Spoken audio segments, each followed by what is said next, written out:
درگاہ کا فوٹو، کسی مزار کا فوٹو۔ معاف کرنا میرے پیارے ساتھیوں، ہم سارے اولیاء اللہ کا احترام کرتے ہیں، سارے بزرگوں کا احترام کرتے ہیں، مگر کسی اولیاء اللہ کو، کسی ولی کو، کسی نبی کو، کسی بزرگ کو اللہ کا درجہ دے دینا یہ کھلا ہوا شرک ہے، اور اگر مسلمان بھی یہ شرک کرے گا تو اللہ کیا اس کی معافی نہیں ہو سکتی۔ مولانا الطاف حسین حالی نے کیا پیاری بات کہی تھی، کرے غیر کر بت کی پوجا تو کافر، اگر غیر مسلم مورتی کی پوجا کر رہا ہے تو تم اس کو کافر مانتے ہو، کرے غیر کر بت کی پوجا تو کافر، کواکب میں مانے کرشمہ تو کافر، جھکے آگ پر پہرے سجدہ تو کافر، جو ٹھہرائے بیٹا خدا کا تو کافر۔ یہ سارے کام اگر غیر کرتا ہے تو تم اس کو کافر مانتے ہو، مگر مومنوں پر کشادہ ہے راہیں، پرستش کرے شوق سے جس کی چاہے۔ جو کام غیر کر رہا ہے، دوسرے مذہب کا کر رہا ہے، اور آپ اس کو غلط کہہ رہے ہیں، جب وہی کام آپ خود کریں گے تو وہ صحیح کیسے ہے؟ آپ کے لیے سب جائز؟ نبی کو جو چاہیں خدا کر دکھائیں، اماموں کا رتبہ نبی سے بڑھائیں، مزاروں پہ جا جا کے نظریں چڑھائیں، شہیدوں سے جا جا کے مانگے دعائیں، نہ توحید میں کچھ فرق اس سے آوے، نہ اسلام بگڑے نہ ایمان جاوے۔ یہ نہیں ہو سکتا میرے بھائی، ڈبل اسٹینڈرڈ نہیں ہو سکتا۔ اگر مورتی کے آگے جھکنے والا گناہ کر رہا ہے تو مزار کے آگے جھکنے والا بھی گناہ کر رہا ہے۔ اگر اللہ کے علاوہ کسی پتھر کے بت کے آگے سجدہ کرنے والا مشرک ہے تو کسی مزار اور قبر پر سجدہ کرنے والا بھی مشرک ہے۔ میرے پیارے ساتھیوں، آج جہالت مسلمانوں میں اس قدر عام ہے، آپ چلے جائیے اس ہندوستان میں، اسی بہار کے اندر سہسرام ایک جگہ ہے، سہسرام کے اندر مجھے لوگوں نے بتایا کہ اتنی قبریں ہیں کہ پورے بھارت میں اتنی قبریں کہیں نہیں۔ اسی بہار میں ہے، آپ کے گیا کے اتنی قبریں ہیں، اور ہر قبر پہ آپ کو پھول مالا چادر مل جائے۔ او لوگوں، تم کتنے نادان ہو گئے، تم نے اپنے نبی کی تعلیم کو کتنا جلدی بھلا دیا۔ اسلام تو بھوکوں کو کھانا کھلانے کی تعلیم دیتا ہے، تم نے مزاروں کے مجاوروں کو کھلانا شروع کر دیا۔ اسلام تو ننگوں کو کپڑا پہنانے کا حکم دیتا ہے، تم نے قبروں اور مزاروں پر چادروں کو چڑھانا شروع کر دیا۔ اسلام تو مانوتا کی سیوا کرنے کا اور لوگوں کے کام آنے کا حکم دیتا ہے، اور تم نے شرک کی دکانیں کھول کر کے رکھ لی۔ یہ بھی جہالت کا نتیجہ، یہ بھی تعلیم سے دوری کا نتیجہ ہے میرے بھائی۔ نبی اکرم صلی اللہ علیہ وسلم 1400 سال پہلے اسلام کا آخری ایڈیشن لے کر کے آئے۔ اسلام کے بانی نہیں ہیں آپ، اسلام کی شروعات آپ نے نہیں کی، اسلام تو اس دھرتی پر حضرت آدم لے کر کے آئے۔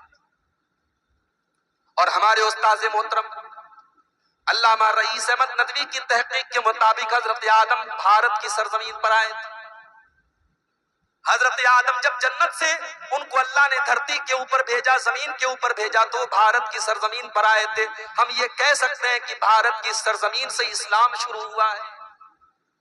ہم یہ کہہ سکتے ہیں کہ اسلام سے شروعات ہوئی ہے بھارت کی، اور بھارت میں جو لوگ توحید سے ہٹ گئے، اسلام سے ہٹ گئے، انہیں گھر واپسی کرنے کی ضرورت ہے، انہیں اپنے صحیح در پر اور صحیح جگہ جانے کی ضرورت ہے۔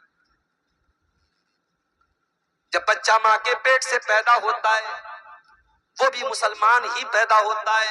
اللہ کے پیارے نبی فرماتے ہیں کل مولود یولد علی الفطرہ، ہر بچہ جو ماں کے پیٹ سے پیدا ہوتا ہے وہ فطرت کے اوپر پیدا ہوتا ہے، وہ نیچر کے اوپر پیدا۔ نیچر کیا کہتا ہے؟ نیچر یہی کہتا ہے انسان جب مصیبت میں پھنستا ہے آسمان کی طرف نظر ڈالتا ہے، اس کے دل میں، اس کے دماغ میں ایک اللہ، ایک ایشور نیچرل طور پر، پراکرتک روپ سے، قدرتی طور پر اس کے دماغ میں توحید موجود ہے۔ اللہ کے پیارے نبی فرماتے ہیں بچہ پیدا ہوتا ہے تو اسی فطرت پر، اسی توحید پر، اسی اسلام پر، اسی ایک ایشور واد پر، ایک اللہ، ایک ایشور، ایک رب کی عبادت پر بچہ پیدا ہوتا ہے۔ ثم ابواہ یحودانہ وینصرانہ ویمجسانہ، پھر اس کے ماتا پتا اس کو یہودی بنا دیتے ہیں، کرسچین بنا دیتے ہیں، بت پرست بنا دیتے ہیں، مجوسی بنا دیتے ہیں۔ بچہ تو اسلام پر پیدا ہوا تھا، اس نے جیسا ماحول پایا اسی ماحول میں ڈل گیا۔ اس لیے اسلام کو جس نے چھوڑ دیا آج اس کو اپنے صحیح راستے پر آنے کی ضرورت ہے، اسے گھر واپسی کرنے کی ضرورت ہے، اسے اپنے باپ حضرت آدم کے مذہب کے اندر آنے کی ضرورت ہے۔ تو جہالت بہت بڑی جڑ ہے میرے پیارے ساتھیو۔ اللہ کے نبی نے کیسے اس مسئلے کو حل کیا؟ آپ نے 1400 سال پہلے عرب کی دھرتی پر جو اندھیرا پھیلا ہوا تھا اس اندھیرے کو کیسے مٹایا آپ نے؟ قرآن کہتا ہے لَقَدْ مَنَّ اللَّهُ عَلَى الْمُؤْمِنِينَ إِذْ بَعَثَ فِيهِمْ، او لوگو اللہ تعالیٰ کا کتنا بڑا احسان ہے تمہارے اوپر کہ اس نے اپنا آخری نبی تمہارے ہی بیچ میں سے بھیجا۔ ہمارے بہت سارے بھائی کہتے ہیں کہ اللہ کے نبی انسان نہیں تھے، آپ بشر نہیں تھے، آپ تو نور کے پیدا کیے گئے تھے، نوری مخلوق تھے۔ او لوگو اللہ کے نبی کو اگر آپ انسان نہیں مانتے تو یہ کوئی اللہ کے نبی کے سمان کی بات نہیں ہے، یہ آپ کی تعظیم کی بات نہیں ہے، آپ کے احترام اور آپ کے مقام کی بات نہیں ہے۔ آپ کی عظمت تو اسی میں ہے کہ آپ انسان تھے لیکن پھر بھی آپ معصوم تھے، آپ انسان تھے لیکن انسانوں میں سب سے اعلیٰ تھے، آپ سے بہترین انسان دنیا میں نہ آیا ہے نہ آئے گا۔ اللہ کہہ رہا ہے ہم نے آخری نبی تم ہی میں سے بھیجا، ہم نے انسانوں میں انسان کو نبی بنا کر۔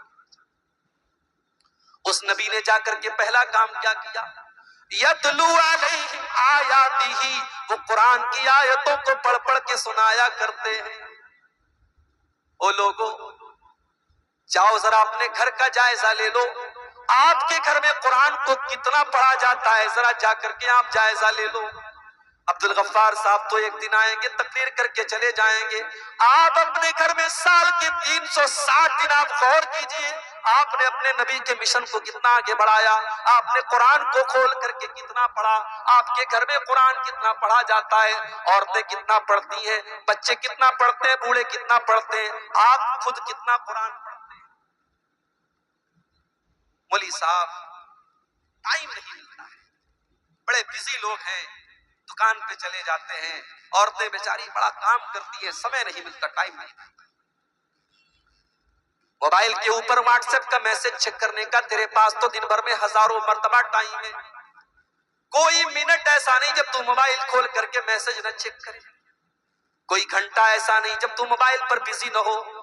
24 گھنٹے میں ایک گھنٹہ اور آدھا گھنٹہ بھی ایسا نہیں ہوتا کہ آپ موبائل سے دور رہیں۔ او لوگو تم نے قرآن کا مقام آج موبائل کو دے دیا، ہونا تو یہ چاہیے تھا کہ قرآن کے ساتھ تمہارا دل اٹیچ ہو جاتا، قرآن کے ساتھ تمہارا دل جڑ جاتا اور قرآن کے ساتھ تم اپنے دل کو جوڑ لیتے، تم نے وہ درجہ تو آج موبائل کو دے دیا۔ رات میں جب سونے جا رہے ہو تب بھی ہاتھ میں موبائل ہے، صبح کو سو کر کے اٹھ رہے ہو تب بھی ہاتھ میں موبائل ہے، بچوں کے ہاتھ میں موبائل ہے، بڑوں کے ہاتھ میں موبائل ہے۔ ابھی آگے رمضان کا مہینہ آ رہا ہے، رمضان کے مہینے میں ہم اور آپ 15 گھنٹے 14 گھنٹے بھوک اور پیاس کی تکلیف برداشت کرتے ہیں۔ صبح فجر کی نماز کے پہلے ہم سحری کھاتے ہیں تو پھر سیدھے مغرب کے ٹائم افطار کرتے ہیں، ہم 14-15 گھنٹے کا روزہ رکھتے ہیں جسے ہمارے ہندو بھائیوں کے ہاں اپواس کہا جاتا ہے۔ میں چاہتا ہوں کہ کم سے کم آپ مہینے میں ایک دن موبائل کا بھی اپواس رکھ لیا کرو میرے بھائی، ایک دن مہینے کا ایسا بنا لو، اس دن آپ کو ٹائم بچوں کو دینا ہے، اس دن پریوار کو دینا ہے، اس دن ماں کے پاس بیٹھ کے باتیں سننی ہے، اس دن باپ سے بیٹھ کر کے باتیں سننی ہے۔ ایک دن ایسا بنا لو موبائل کو سائلنٹ کر کے رکھ دینا ہے، نہیں کھولنا ہے فیس بک، نہیں کھولنا ہے واٹس ایپ، یہ کر لو تو میں سمجھتا ہوں کہ آپ اپنے ایموشن اور اپنے جذبات پر بہت حد تک کنٹرول کرنے والے۔ اس موبائل نے آج سماج کو کہاں لا کے کھڑا کر دیا ہے۔ 8-8 سال کی معصوم بچیاں جو ابھی صحیح طریقے سے بالغ بھی نہیں ہوئی ہیں، وہ بھی ویلنٹائنز ڈے پر کسی سے پھول قبول کر رہی ہیں۔ 14-14 سال کے بچے جو ابھی ڈھنگ سے جوان اور بالغ بھی نہیں ہوئے ہیں، وہ بھی گرل فرینڈ اور بوائے فرینڈ کا مطلب جان رہے ہیں۔ 3-3 سال کے بچوں کے ہاتھ میں آج ہم نے موبائل تھما دیا، اور یوٹیوب کھول کر کے بچہ دیکھ رہا ہے. اب یوٹیوب پر کیا کیا دیکھ رہا ہے یہ 24 گھنٹے آپ نظر تو نہیں رکھ سکتے. 4 سال کے بچوں کو آج ان کے ذہن میں کیا گندگی بھری جا رہی ہے آپ کو احساس بھی نہیں ہے میرے بھائی. اور حالات تو یہ ہو گئے بچہ دودھ نہیں پی رہا ہے, ماں نے بچے کے ہاتھ میں موبائل تھما دیا, بچہ موبائل دیکھنے لگا, ماں نے شیشی اس کے منہ میں ڈال دی, بغیر موبائل دیکھے وہ بیچارہ دودھ بھی نہیں پی رہا ہے. باپ گھر میں آیا, بچے شور مچا رہے ہیں, باپ نے پھٹ سے موبائل دے دیا. آج بچوں کو باپ کا پیار نہیں, آج بچوں کو ماں کی ممتا نہیں, آج بچوں کو صرف موبائل مل رہا ہے. حالات یہ ہو گئے ہمارے رہتے ہوئے ہمارے بچے یتیم ہو گئے, ماں کے رہتے ہوئے بچے یتیم ہیں, باپ کے رہتے ہوئے بچے یتیم ہیں. اس سے بڑھ کر کے دربھاگیہ کیا ہوگا, اس سے بڑھ کر کے بدنصیبی کیا ہوگی کہ آپ کے رہتے ہوئے آپ کے بچے یتیم ہو جائیں, باپ کے رہتے ہوئے بچوں کو باپ کی محبت نہ ملے, ماں کے رہتے ہوئے بچوں کو ماں کی ممتا نہ. عربی کا ایک شاعر کہتا ہے لیس الیتیم من انتہا ابواہ من ہم الحیات وخلفاہ ذلیلا. ارے یتیم تو وہ نہیں ہے جس کی ماں کا انتقال ہو جائے, جس کے باپ کا انتقال ہو جائے. ان الیتیم هو الذی تلقى له امن تخلت او ابا مشغولا. ارے یتیم تو وہ ہے جس کی ماں کے پاس اس کے لیے ٹائم نہ ہو, جس کے باپ کے پاس اس کے لیے سمے نہ ہو, جس کے باپ کے پاس اپنے بچوں سے بات کرنے کے لیے ٹائم نہ ہو, اور ماں کے پاس بچوں کی تربیت کرنے کے لیے ٹائم نہ ہو. آج کیا تربیت کریں؟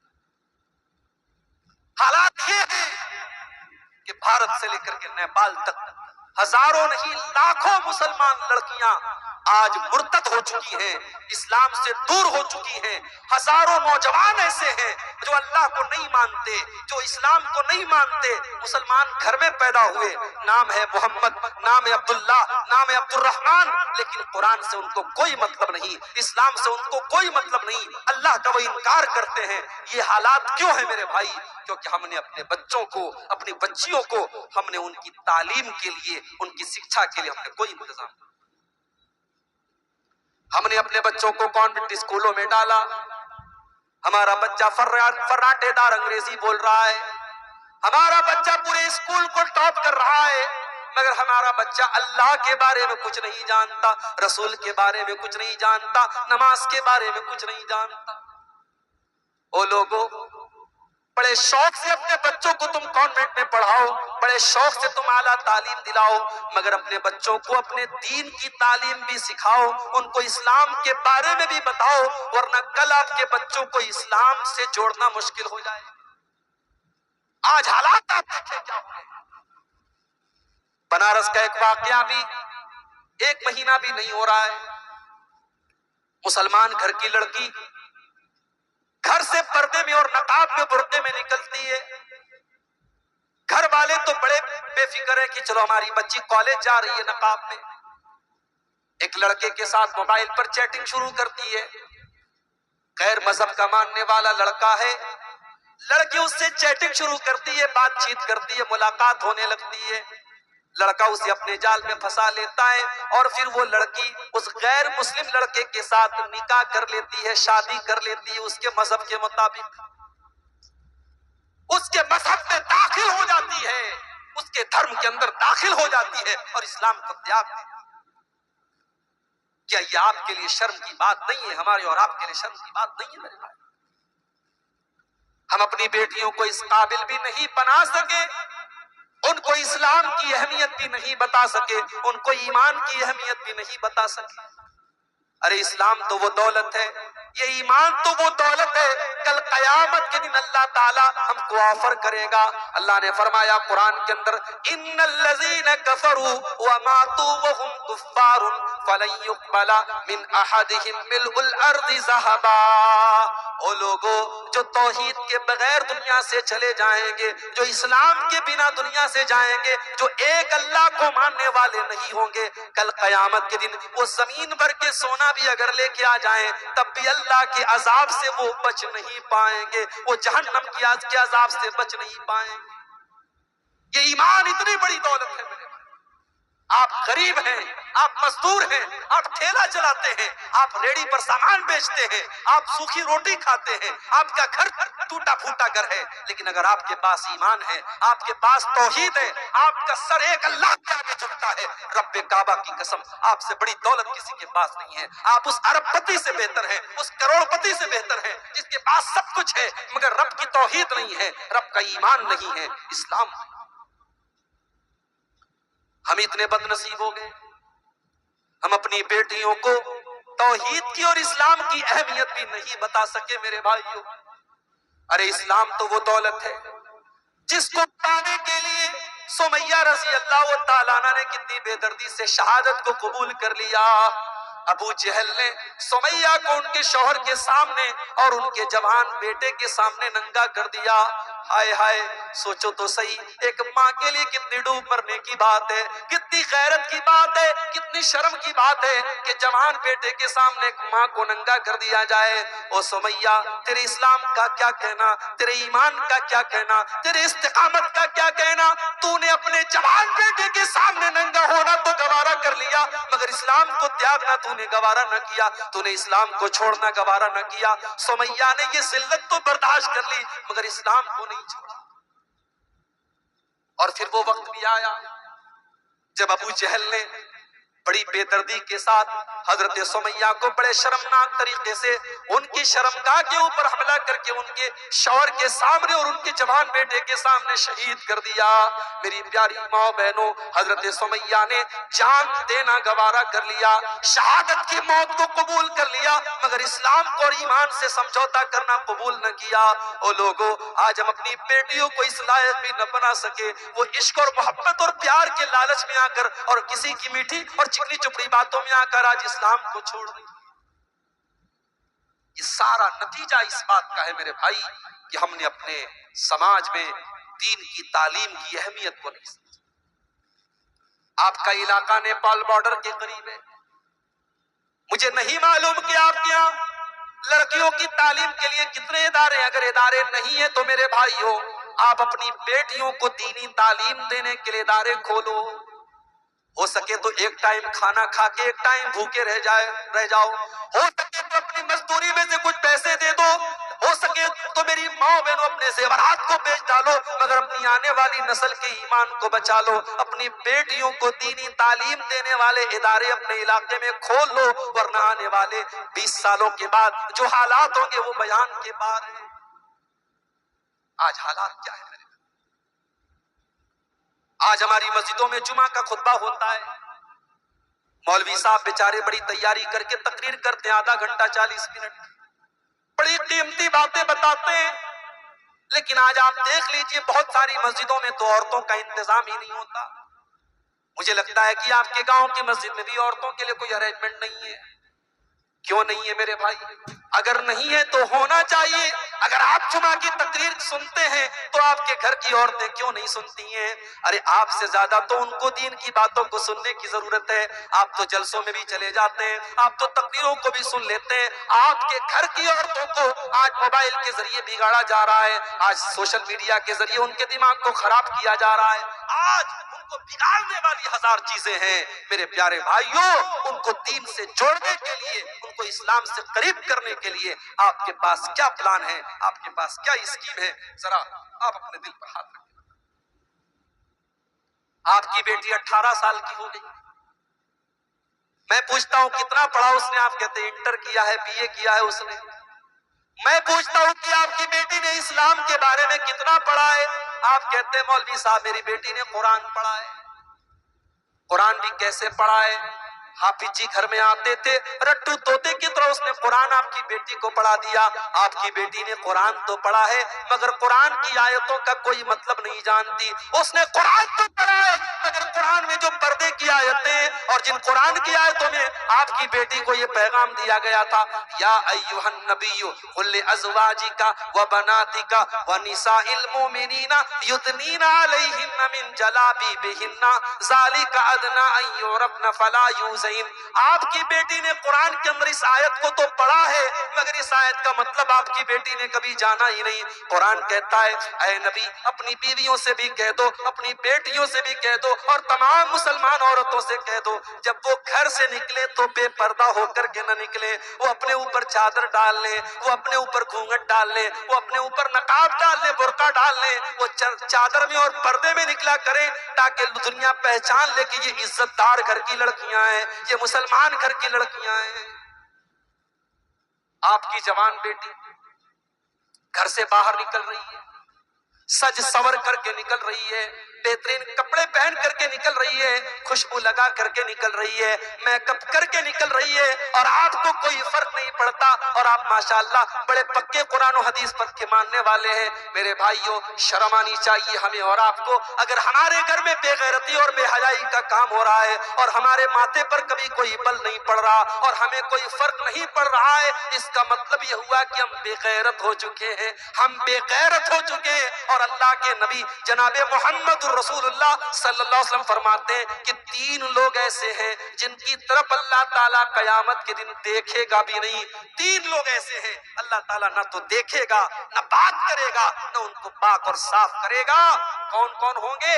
آپ نے فرمایا العاق لوالدیہ، اپنے ماں باپ کو ستانے والا، اپنے ماں باپ کو دکھ دینے والا، اپنے ماں باپ سے رشتہ کاٹنے والا، والمرأۃ المترجلہ، اور مردوں کی نقل کرنے والی عورت، والدیوس، اور وہ بے غیرت مرد، وہ بے غیرت بھائی، وہ بے غیرت باپ، اور وہ بے غیرت شوہر جس کے گھر میں بے غیرتی ہو رہی ہو، بے پردگی ہو رہی ہو، بے حیائی ہو رہی ہو، اور اس کو کوئی فرق نہ پڑ رہا ہو۔